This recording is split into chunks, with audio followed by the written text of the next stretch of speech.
ihtimama, ista'id, qiyaman, salaman.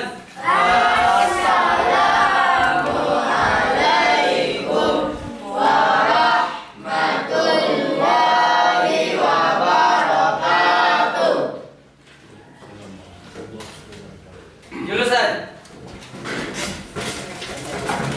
duaan,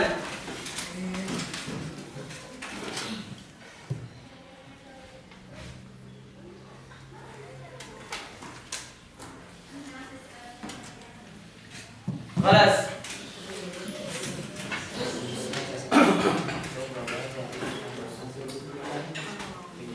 Ya baik, bismillahirrahmanirrahim. Assalamualaikum warahmatullahi wabarakatuh.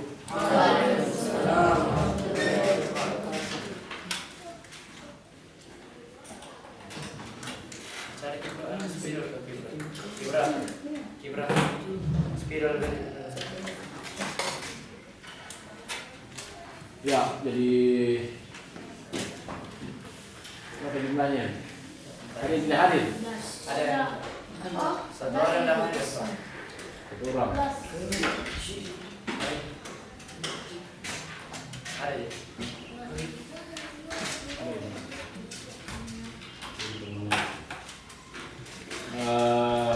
Saya berapa Sabtu ya kita datang? Tiga. Nah,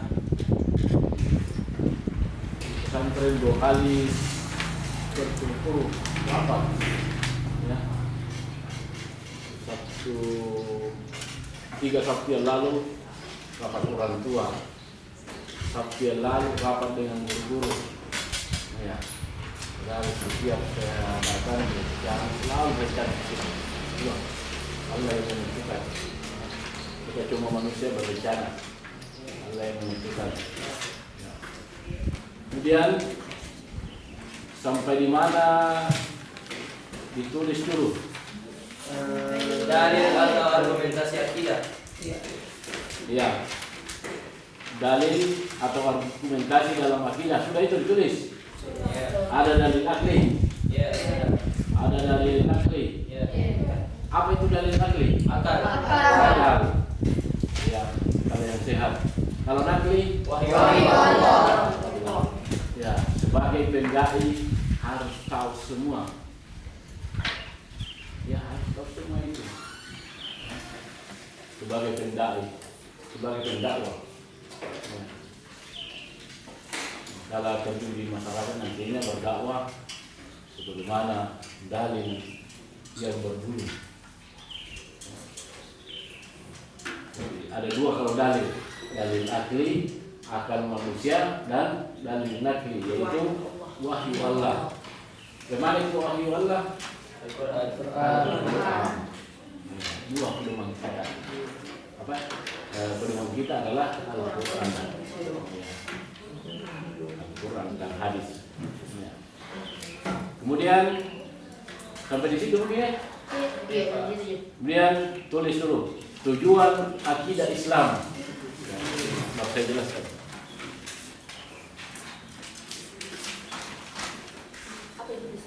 Tujuan akidah Islam.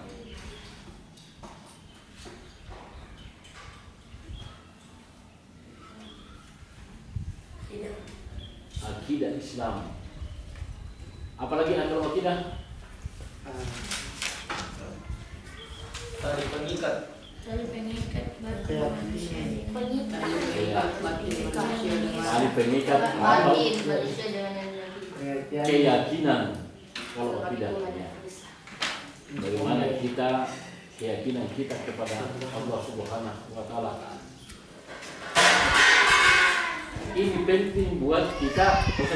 Ini penting buat kita sebagai orang Islam. Akidah, keyakinan, ya, penting.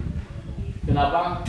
Karena di tengah-tengah masyarakat, ya, khususnya yang dari Parigi itu, ya, Tinggi Muncul juga begitu. Ya, masih banyak yang keyakinannya masuk percaya selain Allah Subhanahu wa taala. Apalagi kita di sini embung pagi. Kenapa saya tahu? Saya sudah puluhan tahun ini keliling dari pesantren ke sini sampai ke apa ya, di bawah Malaysia. Ya. Bagaimana keyakinan kita kepada Allah Subhanahu wa taala. Ya. Oke, kita lanjut. Tujuan akidah Islam. A.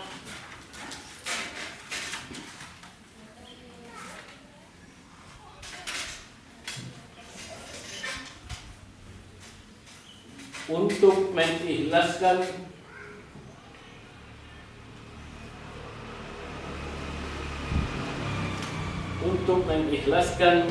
niat dan ibadah kepada Allah Subhanahu wa taala. Untuk mengikhlaskan niat dan ibadah kepada Allah Subhanahu wa taala.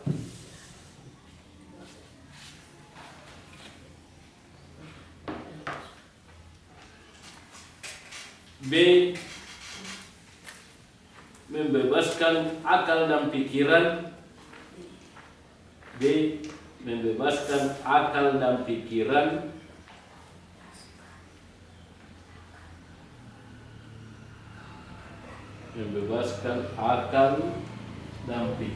Bisa semua kalau didikte? Bisa.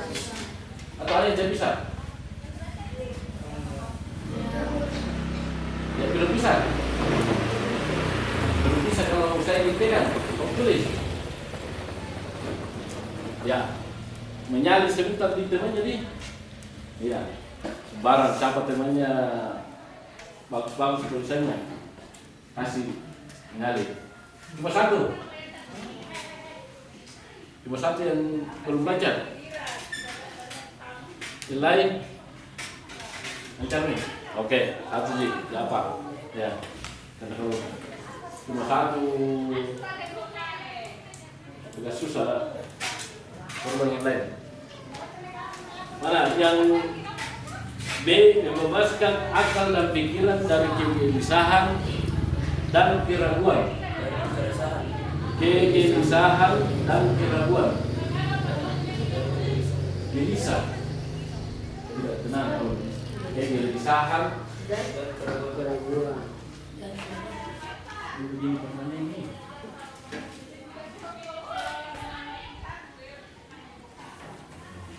Kegelisahan, gelisah. Kegelisahan dan keraguan. Kegelisahan dan keraguan. Tidak gelisah, tidak ragu. Kemudian C, ketenangan jiwa dan pikiran.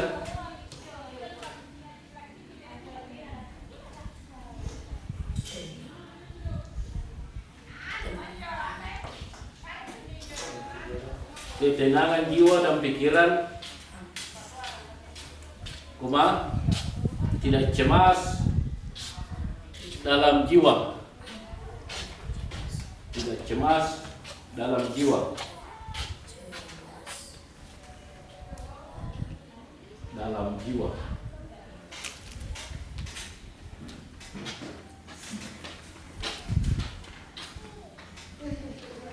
D, meluruskan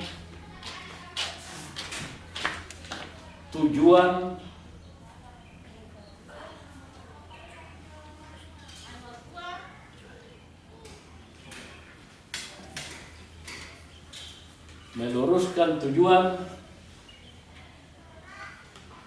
dan perbuatan dari penyelewengan dalam beribadah. Dan perbuatan dari penyelewengan dalam beribadah. Penyelewengan, diselewengkan. Penyelewengan. Beda nanti sebentar saya jelaskan. Penyelewengan dalam beribadah. Penyelewengan, diselewengkan. Iya, dalam beribadah. Kemudian bersungguh-sungguh dalam melakukan kebaikan. Bersungguh-sungguh dalam melakukan kebaikan.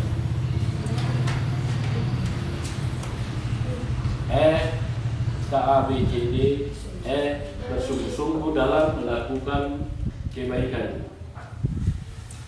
Kemudian terakhir F, meraih kebahagiaan dunia dan akhirat. Meraih kebahagiaan dunia dan akhirat dan kebahagiaan jasmani dan rohani. Dan kebahagiaan jasmani dan rohani.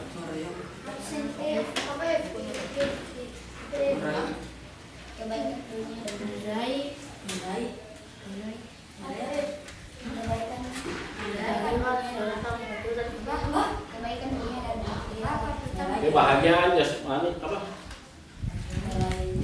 Meraih kebahagiaan dunia dan akhirat dan kebahagiaan jasmani dan rohani. Iya. Meraih kebahagiaan dunia dan akhirat dan kebahagiaan jasmani dan rohani.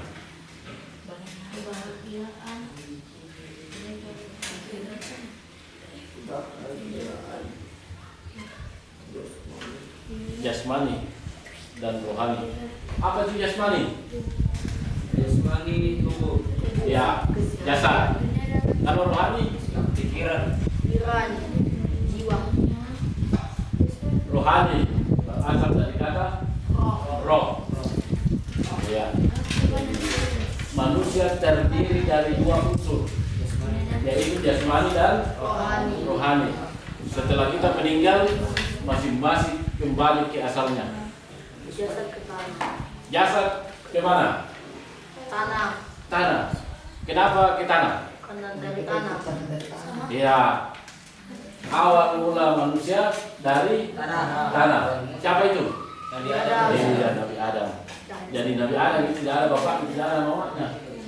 Nah, dari tanah. Berkembang. Kemudian roh kembali ke mana? Ke Allah. Iya, Allah. Jadi menjadi pertanyaan. Apa yang diperiksa nanti di alam kubur dan di alam akhirat? Amal perbuatan selama hidup. Ya. Maksud saya itu amal kan dipertanggungjawabkan. Apa yang diperiksa nantinya antara tubuh dan rohani? Apa kira-kira yang diperiksa? Ini kan kalau orang meninggal masing-masing kembali ke asalnya. Tubuh berasal dari tanah, kembali ke tanah, dikubur. Apa yang hancur dimakan oleh ulat, ya, ini hancur tubuh kita akan dimakan oleh ulat yang ada di dalam tanah. Itu tubuh. Roh kembali ke iya, asalnya yaitu ciptaan Allah Subhanahu wa Ta'ala. Jadi mana kira-kira yang mau disiksa? Jasad. Jasad. Ya, yang mana kira-kira? Coba analisa. Kita ini terbagi dari dua unsur, tubuh dan rohani. Roh. Masing-masing kalau kita meninggal ini, ya kalau kita mati, masing-masing kembali ke asal. Tubuh kita kembali ke tanah. Roh kembali ke Allah. Mana kira-kira yang akan disiksa? Kan ada siksaan di alam kubur dan alam akhirat. Ya? Kedua-duanya. Tubuh. Sudah hancur. Coba kalau orang meninggal 1 bulan kita sudah di alam kubur itu sudah hancur. Ya, sudah hancur. Ya. Apa kira-kira disiksa? Iya, roh. Kan ini berbicara tentang logika. Roh apa ya? Tubuh kita hancur. Iya. Punya 1 minggu di alam kubur orang sudah busuk. 1 bulan sudah air. Tinggal tulang-tulang. Iya. Yang akan disiksa mempertanggungjawabkan adalah roh kita. Iya, roh kita. Apa yang kita perbuat di dunia ini. Makanya roh tidak akan mati. Iya, cuma berpindah tempat. Tunggu bagaimana pun halusnya kita punya tangan, kita punya muka, dan lain sebagainya. Iya, kalau sampai 1 bulan ada yang gali, pasti sudah hancur, sudah dimakan ular. Iya, galang-galang. Nah, roh inilah yang akan diperiksa nantinya. Tidak ada yang bohong karena bukan mulut lagi bicara. Ya, kalau di dunia ini masih bisa dari mana tadi? Dari Malino. Sementara cuma di Lombasang. Karena apa? Mulut masih bicara. Kalau roh tidak bohong lagi. Itu akan kembali ke asalnya. Saya jelaskan ini. Jadi tujuan akidah Islam adalah satu, untuk mengikhlaskan niat dan ibadah kepada Allah semata-mata. Ya. Tujuan kita belajar tentang akidah adalah, apalagi kalau akidah? Ya, keyakinan lah. Kesimpulannya keyakinan kita kepada Allah Subhanahu wa Ta'ala. Dan saya mengatakan bahwa dari awal sampai sekarang pelajaran akidah ini yang membawa kita nantinya di alam akhirat. Ya, iya, keyakinan kita. Bagaimana keyakinan kita kepada Allah Subhanahu wa Ta'ala? Biar hafalan sampai jadi 30 juz, kalau kita tidak yakin bahwa Allah itu Esa, Allah itu satu ya, sama. Ini yang paling penting. Makanya kita harus ikhlas beribadah, pergi salat ya ikhlas. Jangan jangan diri dengan perasaan tidak ikhlas. Bila orang Makassar mor-mor terus sembahyang, kenapa terus sembahyang kamu tahu? Kenapa selalu salah? Jangan ikhlas orang melaksanakan ibadah. Ya. Karena apa? Amalan itu Allah yang menentukan. Ikhlas saja belum tentu, apalagi kalau tidak ikhlas. Sama dengan belajar. Harus dengan keikhlasan. Kalau tidak ikhlas saya susah dimasuk otak. Biasa orang 2-3 kali sampai 5 kali pulang. Kenapa ini susah masuk di otak ini pelajaran hafalan? Ya. Karena apa? Tidak ikhlas. Makanya ikhlas ini penting. Ikhlaskan untuk menghafal. Ya. Ikhlaskan untuk belajar.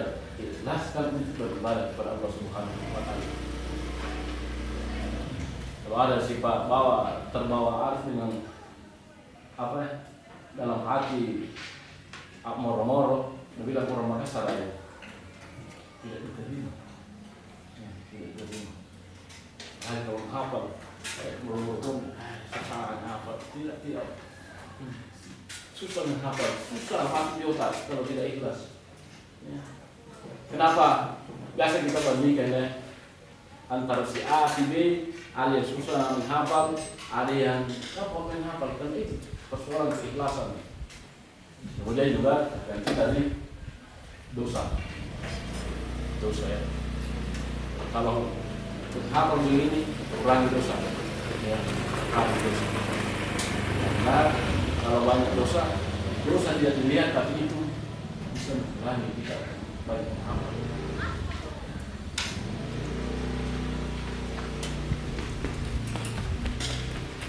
mengurangi dosa.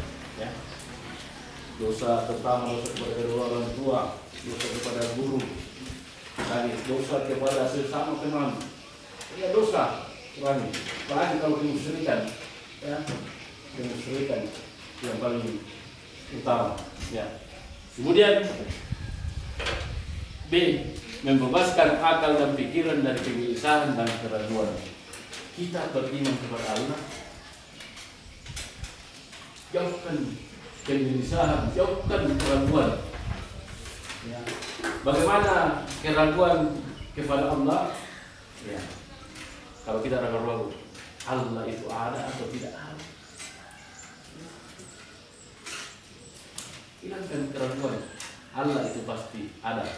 Siapa yang tahu ayatnya? Allah itu satu. Allah itu Esa. Allah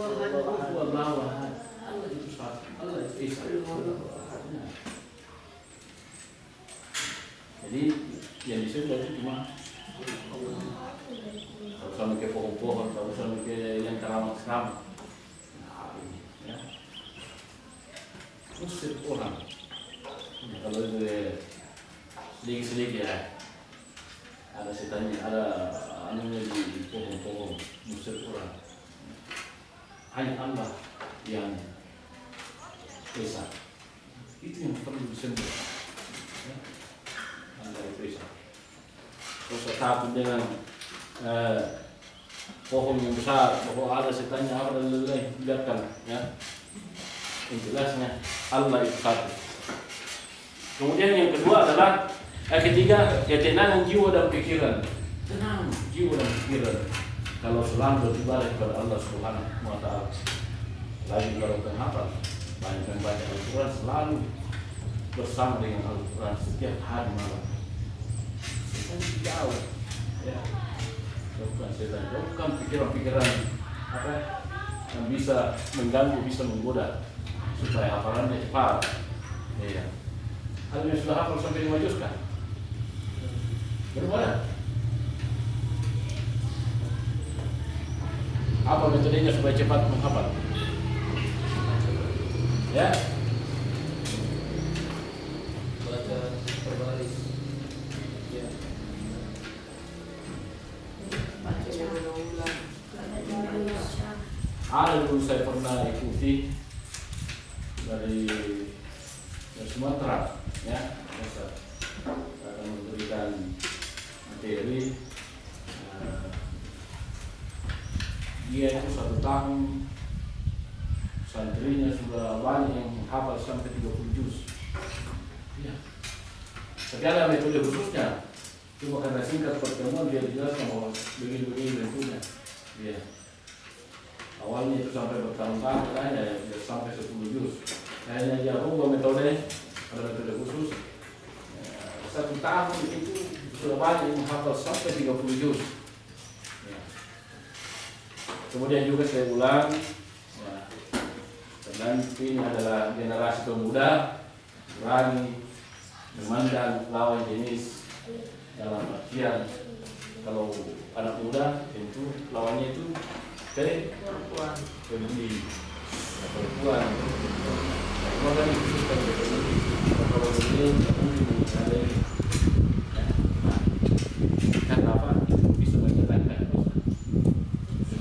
Tidak menghambat, kita tidak lihat itu apa perempuan menghambat kita menghafal, tapi lihat aurat adalah dosa. Iya.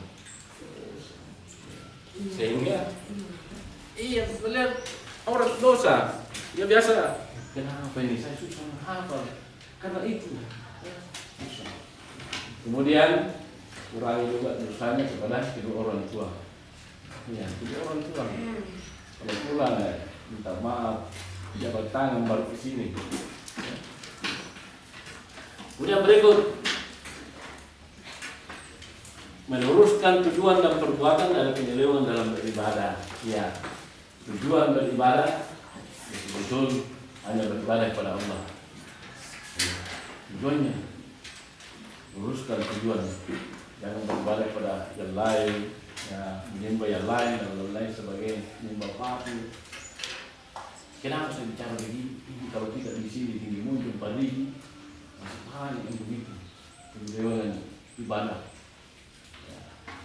Lalu di sini bulu tanah. Ya. Biar ada di dalam. Saya punya santri dulu di dalam rumah. Ada di bawah di sini. Selalu bawa kambing orang yang jalanan ini tembus ke pesantren. Ada situ namanya.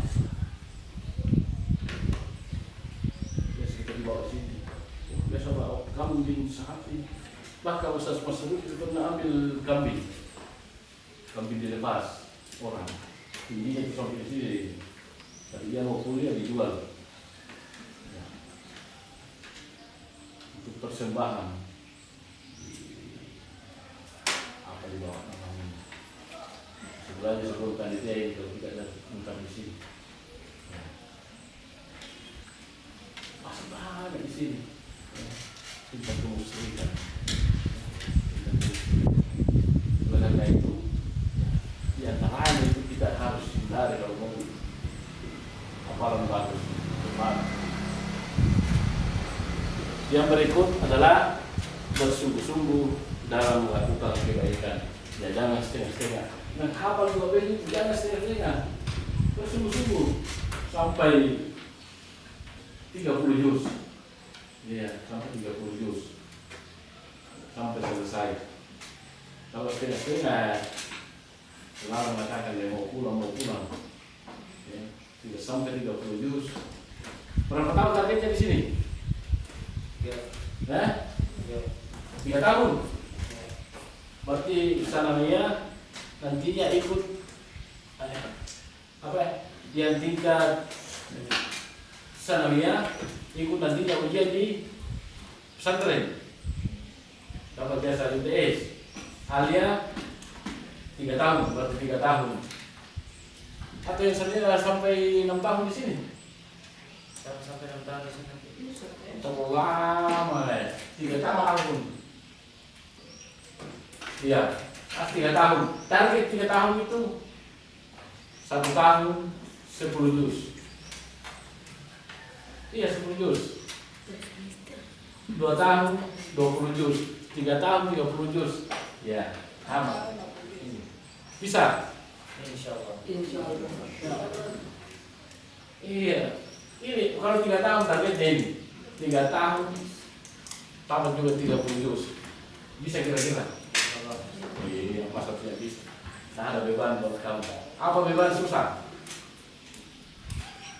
Apa kira-kira bebannya? Susah. Tidak ada. Biaya dari orang tua. Apa yang kendala? Ada yang punya kendala di sini? Ya? Apa? Nah, maksudnya kendala untuk apa kira-kira? Kalau belajar itu tidak berat, kalau belajar begini, jangan hafal gini, apa kira-kira berat sih. Hanya mempertahankan. Makanya harus apa istilahnya kalau diulang-ulang harus ya. Diulang-ulang. Masa 3 tahun tidak bisa. Sekarang sudah berapa bulan? 3. Sudah ada yang 3 juz. Baru ada. 3 juz. 5 bulan. 5 juz juga. Jadi 10, 12 bulan, 1 tahun, 12 juz. Bisa kira-kira apa faktor apa yang faktor apa di sini enak menghafal kalau ini sama di kota. Kalau di kota harus pakai AC kipas angin. Apa kendalanya di sini menghafal? Siang kesempatan tidur, malam kesempatan tidur. Dosa kurang dosa di sini karena dia sama dengan perempuan. Apa kira-kira yang menghambat di sini yang menjadi apa? Faktor kemarasan aja. Itu kalau sudah salah berdoa, ya Allah ya Tuhanku, jauhkanlah saya dari faktor kemalasan. Ya. Itu berdoa begitu. Ya. Kemudian yang terakhir meraih kebahagiaan dunia dan akhirat dan kebahagiaan jasmani dan rohani. Ya. Setelah kita melaksanakan tujuan daripada akidah adalah meraih kebahagiaan dunia dan akhirat dan jasmani dan rohani, jasad dan roh. Iya. Berapa? 11. Berapa istirahat ini?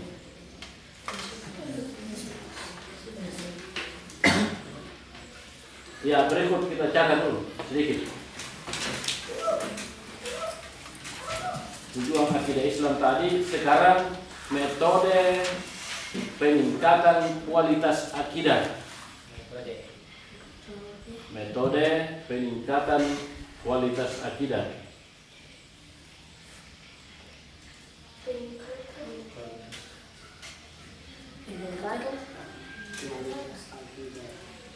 Apa juga?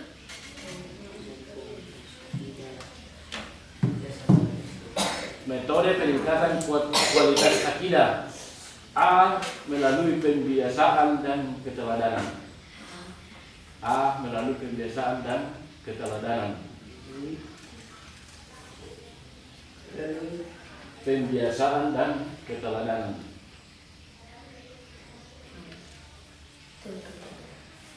Pembiasaan dan keteladanan. B. Melalui pendidikan dan pengajaran. Melalui pendidikan dan pengajaran.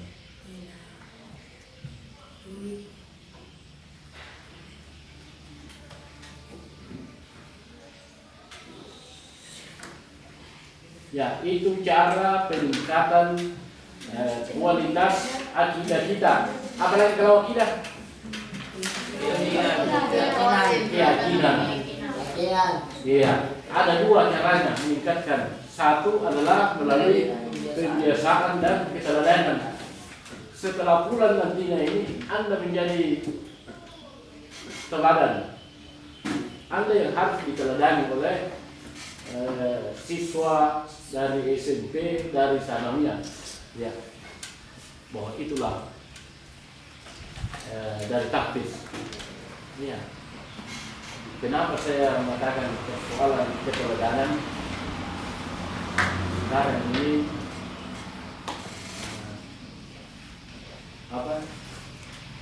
siswa siswi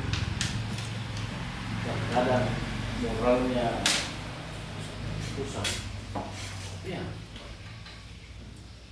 Dia sendiri baku hantar, dia sendiri baku cewek-cewek, dan lain-lain. Ya.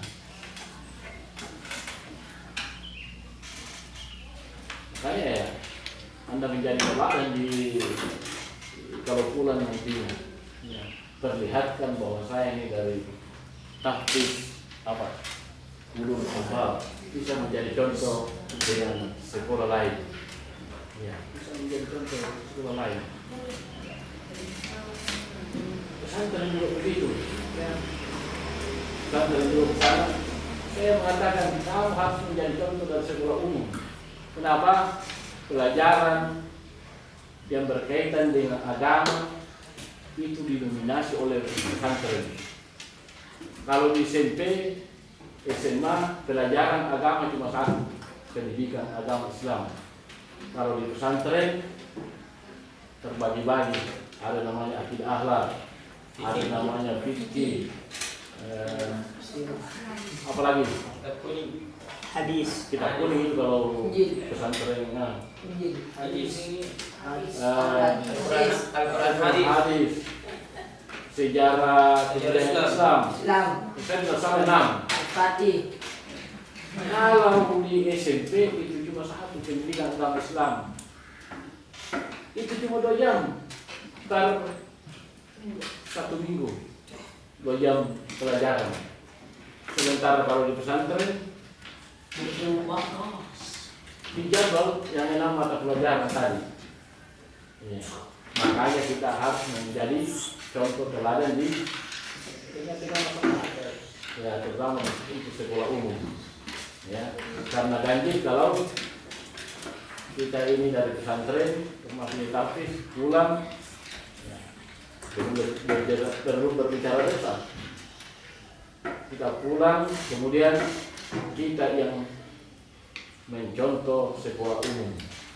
Ya. Apalagi yang biasa sudah berapa orang di sini biasa baca khutbah?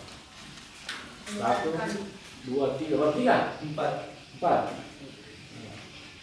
Sudah semua disunat. Sudah. Ya. Masalahnya kalau belum disunat baca khutbah. Sudah ya kalau sudah disunat silakan. Dalam artian itu sudah remaja. Kalau belum ya. Coba kalau kita ini biasa baca khutbah selalu memberikan motivasi, apalagi ajakan kebaikan, keimanan, ketakwaan, baru kita yang melanggar bagaimana? Kan salah, ya salah. Dalam salah apa artinya itu? Kaburonok tanging dallahi, ya lain ucapannya, lain juga penerapannya. Nah kan maka salah marahin di tokona, marahin apa itu? Ya, marahin di tokona, marahin itu najam, ya. Jadi ada dua di sini metode peningkatan kualitas akidah. Satu melalui pembesaran kita ulama. Kita yang harus menjadi teladan. Yang kalau pulang di sini dan di sini di mana salat 5 kali salat malam? 5 kali salat malam salatnya di mana? Di atas masjid. Di sini. Iya, kalau pulang begitu juga. Jangan nanti di sini baru kalau dia pulang di rumahnya malah tinggal bersih kan. Jangan. Ya. Kita yang menjadi contoh. Karena apa? Ya kita ini berada pada yang banyak mempelajari tentang ilmu agama. Kemudian melalui pendidikan dan pengedaran ya. Kami di sini adalah melalui pendidikan dan pengajaran. Ya, terakhir tulis dulu prinsip-prinsip akidah dalam kehidupan. Terakhir ini. Apa prinsip-prinsip akidah dalam kehidupan?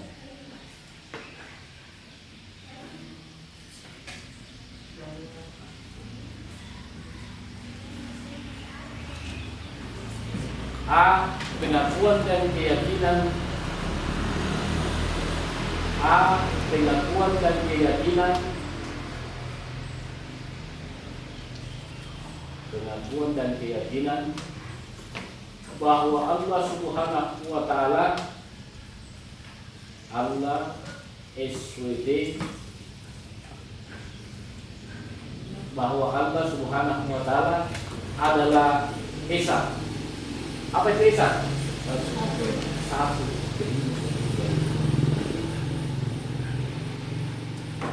Pengakuan dan keyakinan bahwa Allah Subhanahu wa Ta'ala adalah Esa. B. Pengakuan bahwa Nabi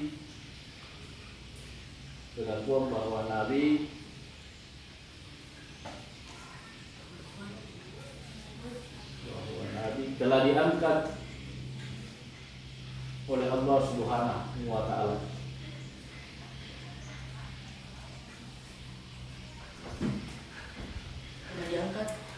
Diangkat oleh Allah Subhanahu wa Ta'ala. Pengakuan bahwa para nabi telah diangkat oleh Allah Subhanahu wa Ta'ala. Kemudian C. Kepercayaan akan adanya hari kebangkitan.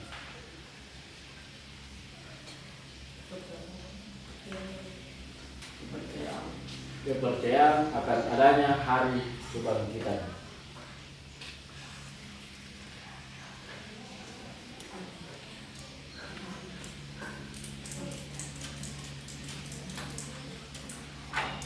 terakhir keyakinan bahwa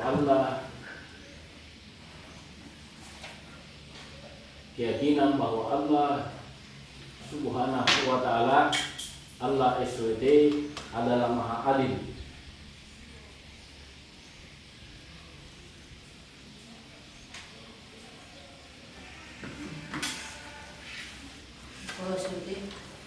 Allah Subhanahu wa ta'ala adalah Maha Adil. Nah, itulah prinsip-prinsip akidah dalam kehidupan.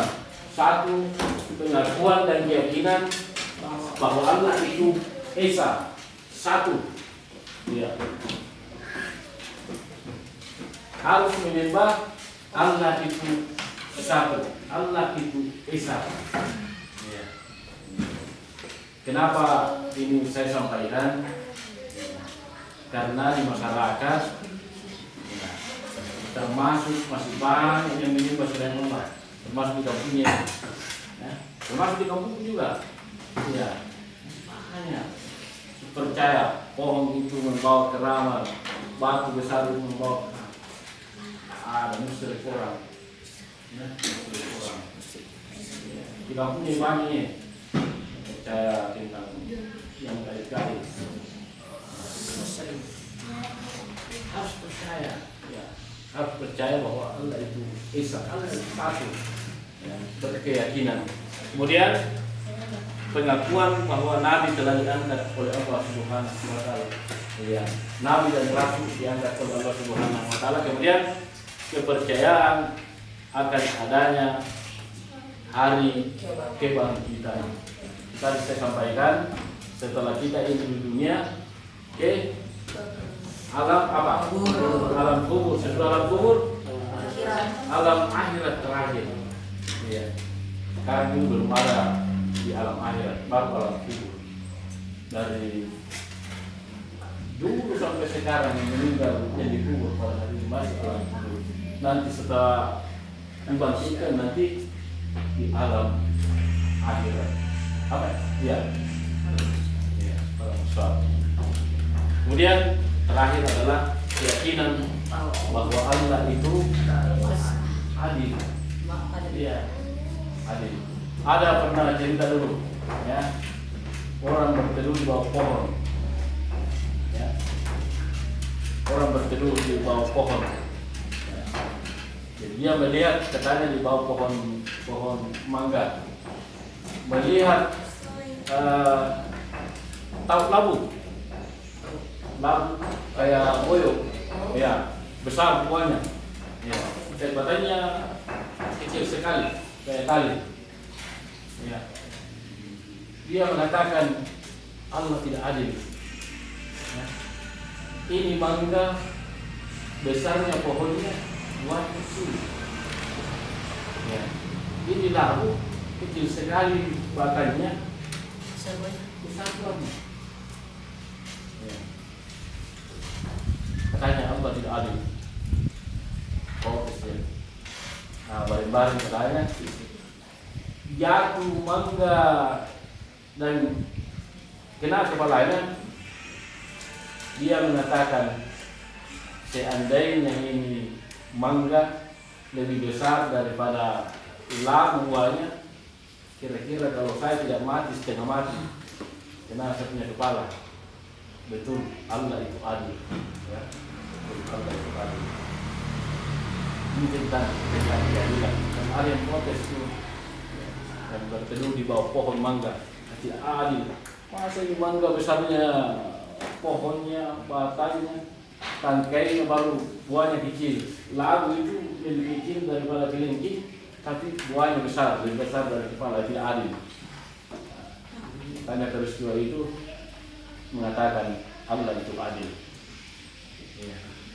Saya kira sampai di sini pertemuan kita. Insyaallah, saya selalu mengatakan insyaallah pertemuan berikut, karena terkadang ya 3 Sabtu ini sejadakan hanya 2 kali rapat di pesantren, 1 kali ada rapat organisasi lagi. Ya.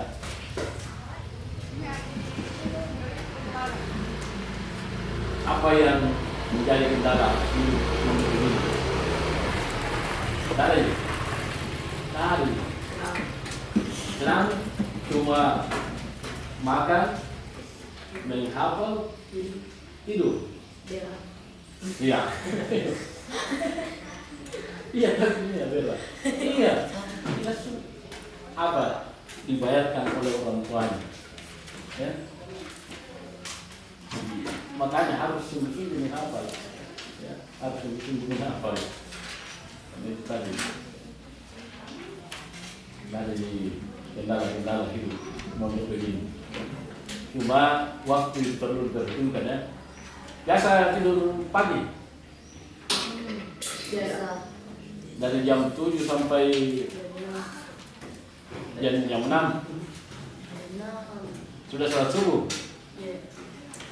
Sampai jam Sudah suruh bila saya kasih motivasi ya. Ini kiat-kiat pekerja. Jangan selalu tidur pagi. Ya. Kenapa? Ya, kita di Indonesia ini waktu bekerja adalah dari pagi sampai siang sampai sore. Ya. Kalau orang biasa tidur pagi itu katanya pemalas. Jangan tidur pagi.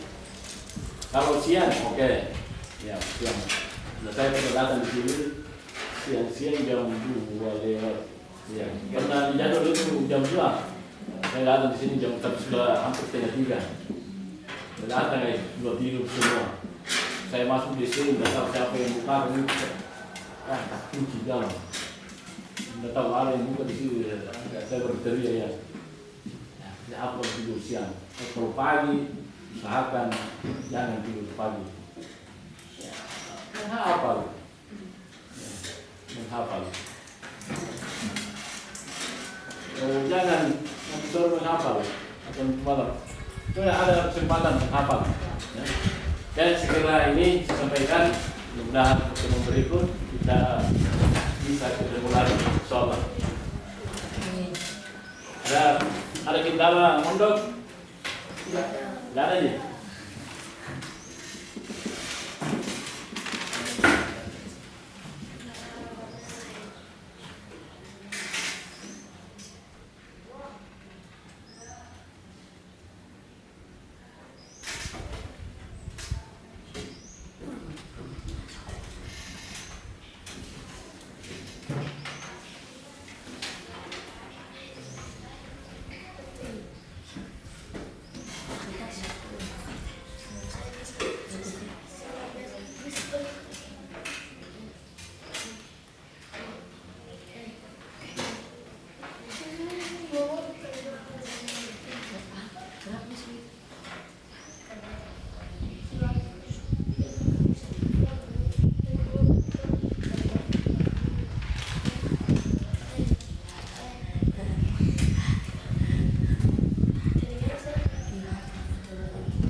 Oke, saya kira demikian. Saya mengucapkan Assalamualaikum warahmatullahi wabarakatuh. Waalaikumsalam.